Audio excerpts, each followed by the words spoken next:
Hello, నవరాత్రులలో అమ్మవారికి ఎంతో ఇష్టమైన పరమాన్నం అండి చేసి చూపిస్తాను. చూడండి, ఒక కప్పెడు బియ్యం అండి. బియ్యం తీసుకొని మంచిగా 2 సార్లు కడుక్కోవాలండి బియ్యాన్ని.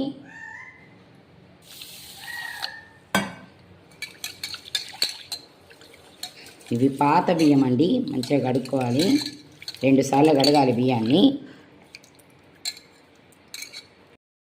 బియ్యం కడిగానండి. 1 కప్పు బియ్యానికి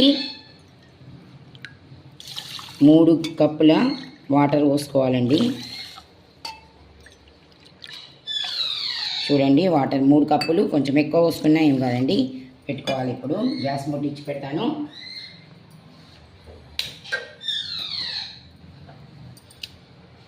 రైస్ పెడుతున్నానండి.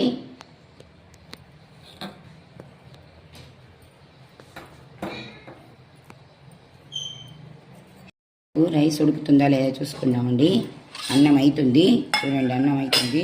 దీంట్లో కొంచెం ఒకసారి కలుపుకుందాం మనం రైస్ను. అవుతుంది చూడండి, మెత్తగా ఉడకాలి అన్నం. దీంట్లో కొంచెం మనం పాలు పోసుకుందాం.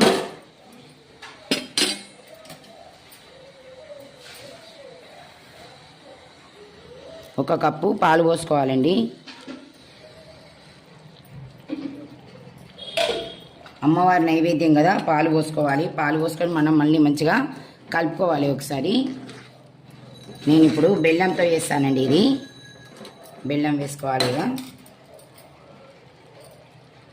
సగం గిన్నెడు, కొంచెం తక్కువైనా ఏం కాదు. బెల్లం వేసుకోవాలి. చక్కెరతో కూడా వేసుకోవచ్చు, కానీ నేను బెల్లంతో వేస్తున్నానండి. చక్కెర ఉంటే చక్కెరతో వేసుకోవచ్చు. కొంచెం ఇలాచీ పొడి దీంట్లోనే వేస్తున్నాను. ఇది ఇట్లా ఉంటే కొంచెం మూత, ఒక 2 నిమిషాలు మూత పెడితే బెల్లం మొత్తం కరుగుతుందండి.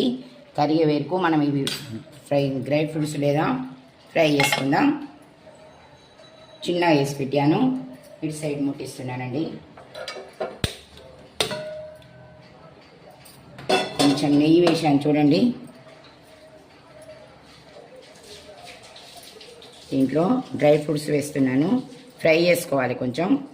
మనకి ఏవి ఉంటే ఇంట్లో అందుబాటులో, ఇప్పుడు మన దగ్గర ఏవి ఉంటాయి డ్రై ఫ్రూట్స్ దీంట్లో వేసుకోవచ్చు.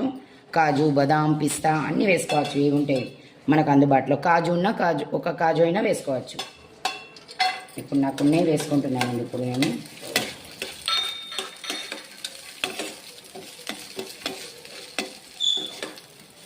ఫ్రై చేసుకోవాలి, నేతిలో ఫ్రై చేసుకోవాలి.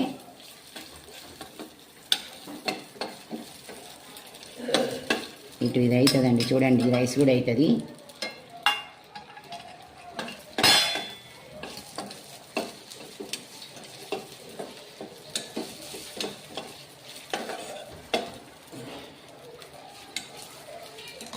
ఒకసారి కలుపుకుందాం. బెల్లం మొత్తం కరిగిపోయింది చూడండి, బెల్లం కరిగిపోయింది. వేడికే బెల్లం మొత్తం కరిగిపోతుందండి.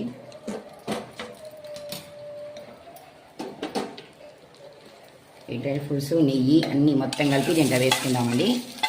అన్నంలో వేసుకుందాం. చూడండి, నెయ్యి కూడా మొత్తం వేసుకోవాలి. కలుపుకోవాలి. రైస్ అయిపోయింది. పరమాన్నం రెడీ. గ్యాస్ బంద్ చేస్తున్నాను. అమ్మవారికి నైవేద్యం అండి, ఎంతో రుచికరమైన అమ్మవారికి నైవేద్యం పరమాన్నం రెడీ. నేను నైవేద్యం పెడతానండి. చూడండి, బాయ్ అండి.